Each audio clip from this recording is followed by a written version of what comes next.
J'ai mis 2 semaines à poster ma première photo sur Instagram. 2 semaines pour une photo. J'avais refait 10 fois le même cadrage, la même lumière, la même expression, et à chaque fois, je me disais, bah non, c'est pas encore ça. Donc si toi, tu te reconnais là-dedans, cette vidéo, elle est faite pour toi. Aujourd'hui, je veux qu'on parle d'un truc un peu plus personnel, un peu plus simple, mais dont personne ne parle vraiment honnêtement. Pas la stratégie, pas les hashtags, pas l'algorithme, la peur. La peur du regard des autres.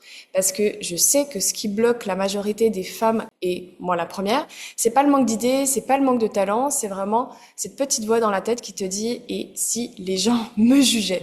Et si finalement, bah, mon ex-collègue, peu importe, tombe sur ma vidéo, et si ma famille pense que je me prends pour quelqu'un que je ne suis pas? Cette peur-là, je l'ai vécue, je la vis encore, et je vais t'expliquer ce qui a vraiment changé pour moi. Le truc qu'on dit pas assez, c'est que la peur de poster, c'est pas vraiment la peur d'échouer. C'est la peur d'être vu en train d'essayer. Retiens ça. Ta peur de poster, c'est ta peur d'être vu en train d'essayer. Et il y a une différence énorme entre les deux. Échouer en silence, ça va. Mais essayer et que les gens le voient, ça, c'est autre chose. C'est une autre histoire. Parce que si t'essayes, mais que ça marche pas, tu peux plus prétendre que t'as pas essayé. Tu peux plus te protéger derrière, j'aurais pu, si j'avais voulu. Alors, bah, tu postes pas. Tu attends, tu peaufines, tu recommences, tu procrastines et les semaines passent, voire les mois, les années. Moi, je viens d'un petit village en Suisse. On est 300 habitants environ, là où bah, tout le monde se connaît. Tout le monde connaît tout le monde et où les réseaux sociaux, bah, parfois, ils sont un petit peu mal vus, où l'ambition, elle se vit un petit peu en silence. Et quand j'ai commencé à me montrer en ligne, j'avais vraiment cette image dans la tête, les gens de chez moi qui tombaient sur mon compte Instagram et qui se disaient mais elle se prend pour qui celle-là? Et tu sais ce qui est arrivé? Il y a personne qui a dit quoi que ce soit. Et ceux qui ont regardé, je vois qu'ils sont présents, la plupart ils sont plutôt curieux, pas critiques. En tout cas, je l'ai jamais vécu. La peur, elle était réelle.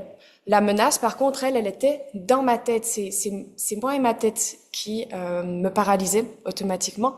Donc, si tu sens que tu as un énorme potentiel, déjà première chose, mais que tu es paralysé par la peur, réserve aussi ton rendez-vous avec moi dans la description, qu'on prenne vraiment 1 heure ensemble toutes les deux pour analyser ta situation de manière personnalisée et que je te donne toutes les clés qui pourront t'aider à te lancer. Et c'est vrai que pour dépasser un peu tout ça, je me suis posé une question, une seule.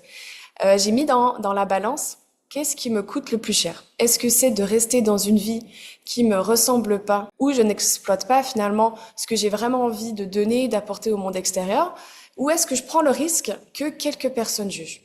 Et quand tu te poses la question comme ça, que tu mets vraiment dans la balance ces deux choses, bah vraiment honnêtement la réponse elle arrive assez vite. Pose-toi la question et tu verras que ça sera vite tranché. Parce que rester dans ton confort, si ça ne te plaît pas, bah ça a aussi un coût. C'est un coût bah, qui est silencieux, qui est invisible, mais qui est réel. Et bah, c'est les années qui passent, c'est ton feu intérieur, comme je l'appelle tout le temps, qui se refroidit, qui est pas là, tu te sens un petit peu vide.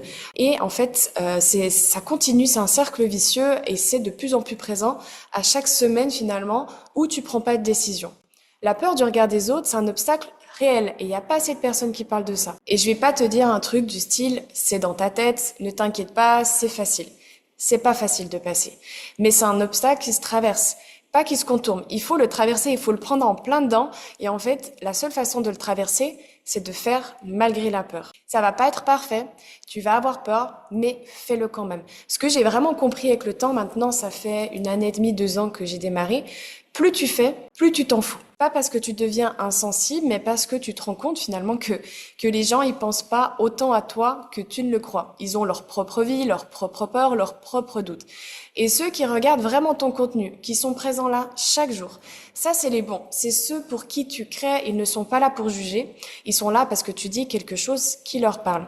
Parce que dans ta vidéo qui est peut-être imparfaite pour toi, filmée depuis ton salon, bah eux ils vont se reconnaître parce que tu auras toujours un pas d'avance sur eux. C'est ça la vérité sur les réseaux, que personne ne te dit. Les gens ils s'abonnent pas parce que c'est parfait, ils s'abonnent parce que c'est vrai. J'ai un post où j'ai parlé de pourquoi je me suis lancée, de ce que j'ai laissé derrière moi. C'est le post dont je suis le plus fière. Pas parce qu'il a le plus de vues, mais parce que pour la première fois, j'étais vraiment moi. Je me suis vraiment livrée. Et je t'avoue que c'est encore pas facile tous les jours. Je me cherche beaucoup, je teste beaucoup de choses. Pourtant, ça fait 1 année que je me suis lancée. Et en fait, le but, c'est vraiment pas de jouer un rôle. C'est juste d'être toi-même. Et c'est ce post-là, c'est ce genre de post qui crée les vraies connexions.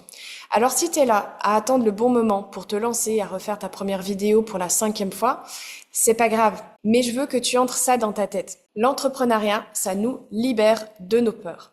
Pas tout d'un coup, petit à petit, mais le nombre de peurs que j'avais avant, les blocages, les croyances limitantes, je suis quand même passée à l'action et je te dis pas de combien de choses je me suis libérée. Alors ça se fait petit à petit. Ta première vidéo, elle sera pas parfaite. La mienne ne l'était pas. Encore pas mal de vidéos après coup, je me dis, ah, ça me ressemblait pas, j'étais pas moi-même, je pourrais amener ça d'une différente manière. Celle de toutes les femmes que j'admire ne l'était pas non plus. Prends ton idole, va regarder sa première vidéo. Elle n'était pas parfaite non plus, mais elle existait. Cette personne, elle est passée à l'action. Et c'est déjà infiniment mieux que la vidéo parfaite qui n'a jamais été filmée. Vraiment, retiens toujours ça.